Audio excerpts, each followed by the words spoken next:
Hello, আসসালামু আলাইকুম। আমরা আজকে আমাদের ফরিদপুরের কি বলবো সবথেকে সুনাম যেটা কবি জসিমউদ্দিনের বাড়ি, সেখানেই আমরা যাচ্ছি। আর এই যে আমরা সেই পথেই আছি এখন, রাস্তায় আছি আমরা। এই যে এটা হচ্ছে পল্লী কবি জসিমউদ্দিনের বাড়ি, ফরিদপুর। এটা আপনার আলিপুর, এই জায়গাটার নাম হচ্ছে আলিপুর। আলিপুর দিয়ে এটা যেতে হয়। তো খুবই ভালো লাগছে, কারণ অনেক দিন পরে আসলে যাচ্ছি। ঢাকায় যাওয়ার পরে দেখা গেলো বাসায় আসলে অতটা ঘোরা হয়নি। একটু মার্কেটে প্রয়োজন হলে গিয়েছি, অথবা বাসায় বেশি একটা বের হতে ইচ্ছা করতো না আর কি ঢাকা থেকে বাসায় এসে। তো আজকে আর কি আসলাম। এদিকে একটু কাজও ছিল, তো কাজগুলো শেষ করে তো ভাবলাম যে একটু ঘুরে আসি। তো যেতে যেতে আসলে অনেক কিছুই মনে পড়ছে। পল্লী কবি জসিমউদ্দিনের সেই কবিতাটা খুবই মনে পড়ছে। এইখানে তোর দাদির কবর, ডালিম গাছের তলে 30 বছর ভিজায়ে রেখেছি দুই নয়নের জলে। এতটুকু তারে ঘরে এনেছিনো সোনার মতন মুখ, পুতুলের বিয়ে ভেঙে গেল বলে কেঁদে ভাসাই তবু। আমরা কিন্তু এই যে দেখেন, আমরা কিন্তু কাছে চলে এসেছি, পাশে একটা প্রাইমারি স্কুল। আর এই যে আমরা কিন্তু কবি জসিমউদ্দিনের যেই বাড়ির রাস্তা, একদম সেই রাস্তায় কিন্তু চলে এসেছি। ওই যে পাশেই কিন্তু আপনার নদী, আর এই যে রাস্তা, আমরা খুব কাছাকাছি চলে এসেছি। তো এখানে ওখানে ঘুমিয়ে ফিরিয়ে ভেবে হইতাম সারা বাড়ি ভরি এত সোনামোর ছড়াইয়া দুটো কারা। সোনালি উষার সোনামুখ তার আমার নয়নে ভরি, লাঙল লইয়া খেতে ছুটিলাম গায়ে ও পথ ধরি। এই যে আমরা কিন্তু চলে আসলাম কবি জসিমউদ্দিনের বাড়ির কাছে। আর এইখানেই কিন্তু কবি জসিমউদ্দিন সহ তার স্ত্রী সহ তার পরিবারের সবাইকে কবর দেওয়া হয়েছে। যেহেতু আমরা দুপুর টাইম এসেছি, একটু রোদ, এই যে রাস্তা, আর পাশেই কিন্তু কুমার নদী।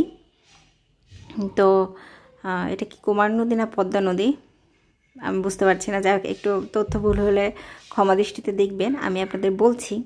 আর এই যে এখন আমরা কিন্তু এই যে প্রবেশ করলাম। তো আমরা যখন আগে জসিমউদ্দিনের বাড়িতে ঢুকতাম 5 টাকা দিয়ে ঢুকেছি, তারপরে 5 টাকা দিয়েই ঢুকেছি, তারপর হয়তো 10 টাকা ছিল, কিন্তু এখন শুনছি যে 20 টাকা করে। তো আমি বললাম যে কেন 20 টাকা কেন? তো এই তো তারপর 20 টাকা দিয়ে টিকিটটা কেটেছি। তো আসলে আমি জানি না এই কেন এত বাড়ছে, আমাদের ফরিদপুরে দেখছি সব কিছুর দাম বেড়ে গেছে। তো যাই হোক, আমি বলছিলাম যে আমরা ফরিদপুরের মানুষ, আমাদেরকে কখনো ভুল তথ্য দিবে না। তো যাই হোক, 20 টাকা দিয়ে আর কি আপনাকে টিকিটটা কাটতে হবে এইখানে ঢোকার জন্য। তো এই যে যাইবার কালে ফিরে ফিরে তারে দেখে লইতাম কত, এ কথা লইয়া ভাবি সাপ মোরে তামাশা করিত শত। এমনই করিয়া জানি না কখন জীবনের সাথে মিশে ছোটোখাটো তার হাসি ব্যথা মাঝে হারা হয়ে গেনু দিশে। আসলে এই কবিতার মধ্যে কিন্তু অনেক আবেগ, অনেক ভালোবাসা জড়িত। আসলে আমাদের জন্য কেউ এরকম কবিতা লেখে না, দুর্ভাগ্য আমাদের। তো খুবই ভালো লাগছে, আর কবিতা কিন্তু মনেই পড়ে যাচ্ছে। বাপের বাড়িতে যাইবার কাল কহিত ধরিয়া পা, আমারই দেখিতে যাইও কিন্তু উজান তরির গা। শাপলার হাটে তরমুজ বেচি পয়সা করি দেরি, পুতির মালার এক ছড়া নিতে কখনো হতো না দেরি। 1.5 পয়সার তামাক এবং মাজন লইয়া গাটে, সন্ধ্যাবেলায় ছুটে যাইতাম শ্বশুর বাড়ির বাটে। আসলে এই কবিতার মধ্যে কিন্তু অনেক কিছু মিশে আছে, ভালোবাসা, হারানোর ব্যথা, সব কিছু বিচ্ছেদ। আর এইখানেই কিন্তু তাদের সব কিছু সমাপ্তি, এখানেই তাদের আসল বাড়ি কবরে। তো কি বলবো, আসলে ভাষায় প্রকাশ করা যাবে না কবির ভালোবাসা, তার আবেগ এত সুন্দর করে সে প্রকাশ করেছে কবিতার মাধ্যমে। ভালোই লাগে আসলে।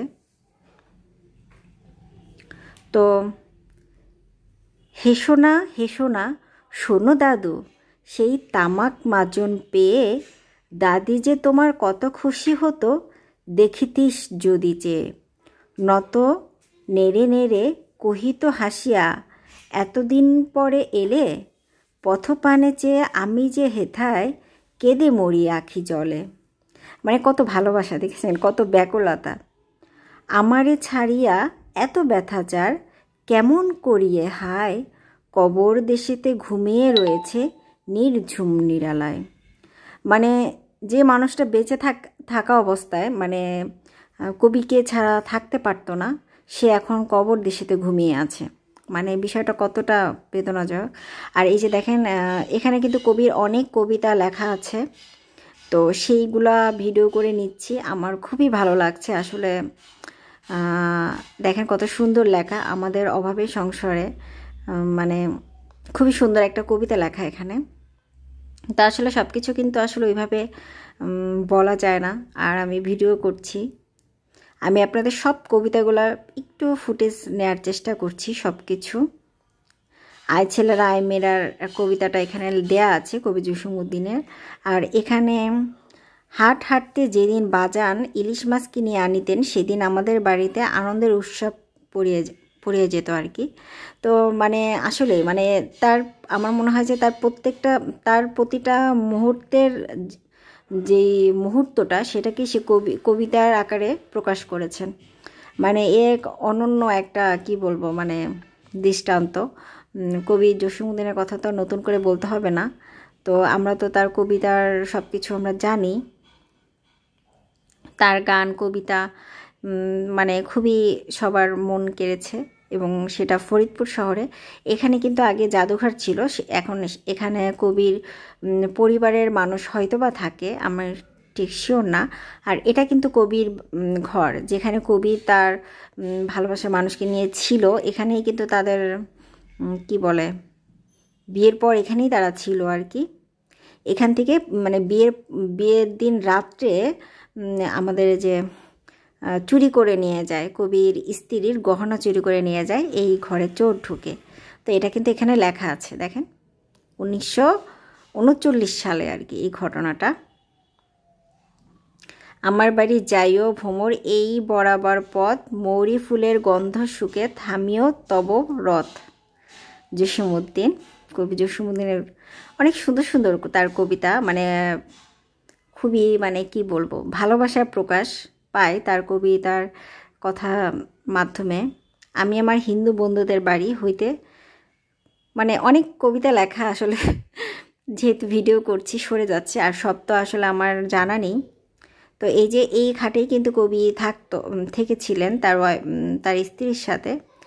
আর দেখেন বকুল গাছ, এই যে বকুল ফুল কিন্তু পড়ে আছে, দেখেন অনেক দিন পরে আমি বকুল ফুলগুলো দেখলাম এবং হাতে নিলাম। অনেক সুন্দর ঘ্রাণ ছিল, আমার এই ফুলগুলো খুব পছন্দ, খুব ভালো লেগেছে। আমার বাবু তো ধরছেই না। তো আসলে আমরা চারিদিকে ঘুরে ঘুরে দেখছিলাম। কবর কবিতাটা আমি কিন্তু আপনাদের একটু একটু করে শুনিয়ে যাব।